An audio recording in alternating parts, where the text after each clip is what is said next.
Olá, meu nome é Camila Burguion Rossato, curso Medicina, e hoje vou apresentar meu projeto de iniciação científica sobre benefícios do efeito antioxidante do cinnamaldeído em camundongos nocaute para receptor LDL, obesos e portadores de estetose hepática não alcoólica.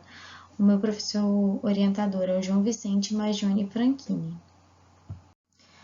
A Sociedade Brasileira de Cardiologia define a aterosclerose como uma doença inflamatória crônica de origem multifatorial que ocorre em resposta à agressão endotelial, acometendo principalmente a camada íntima de artérias de médio e grande calibre.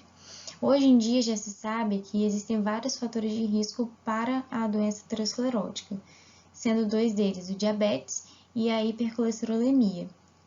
Sendo que o diabetes é um fator de risco que aumenta o estresse oxidativo, gerando a progressão dessa doença. O cinnamaldeído é o principal componente ativo do óleo essencial da canela e já foi demonstrado sobre ele haver atividade antimicrobiana, antioxidante e antidiabética principalmente. O objetivo desse trabalho é verificar se, ao tratar com o cinnamaldeído os camundongos nocaute para receptor LDL, obesos e com estetose hepática, haverá a redução da evolução da aterosclerose por meio de efeitos antioxidantes. Bom, os animais utilizados para esse estudo foram camundongos machos, nocaute para receptor LDL, de 8 semanas de idade. Eles foram divididos em 4 grupos experimentais. O grupo 1 foi tratado com cinnamaldeído e água. O grupo 2 foi tratado com carboximetilcelulose, que é o CMC, e frutose 20%. O grupo 3 foi tratado com cinnamaldeído e frutose, e o grupo 4 com o veículo, carboximetilcelulose e água.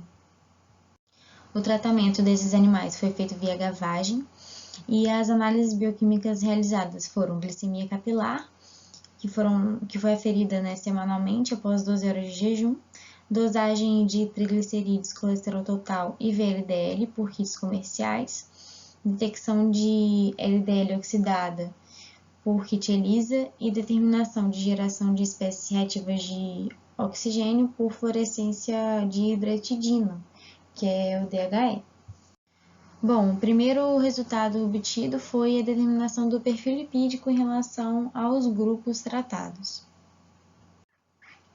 Comparando os animais que utilizaram frutose, os animais que receberam apenas o veículo obtiveram taxas maiores de LDL oxidado em relação aos animais que receberam o cinnamaldeído. Quando comparados os grupos que utilizaram apenas água, não foi notada a diferença. Então, a gente pode inferir que quando há fator de risco, como nesse caso foi a hiperglicemia, o cinnamaldeído pode sim, é capaz de reduzir a oxidação lipídica. Ao analisar as taxas de triglicerídeos e colesterol total, pode-se perceber que os grupos que utilizaram frutose obtiveram as maiores taxas, sendo que o grupo tratado apenas com o CMC foi o de maior média dessas aferições. Na análise das médias de VLDL foram comparados os 4 grupos de animais e foi possível perceber que os animais que utilizaram a frutose e foram tratados com cinnamaldeído tiveram a menor taxa do VLDL. Em relação à glicemia capilar, foi verificada apenas a diferença na última medida entre os grupos. Logo, por esse estudo, não é seguro afirmar que o tratamento com cinnamaldeído é capaz de reduzir a glicemia, como foi verificado em outros estudos sobre o efeito antidiabético desse componente.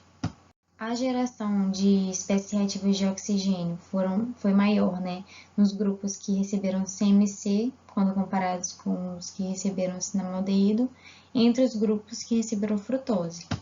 Então, com base nesse estudo, podemos concluir que o cinnamaldeído possui sim efeito antioxidante, o que confirma os estudos já existentes na literatura.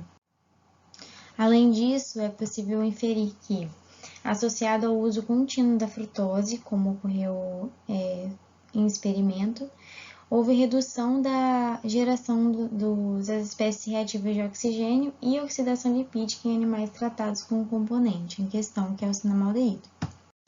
Eu gostaria de agradecer à Universidade Vila Velha, ao programa de bolsas, e ao meu orientador, João Vicente, e ao laboratório no PEC Pharma.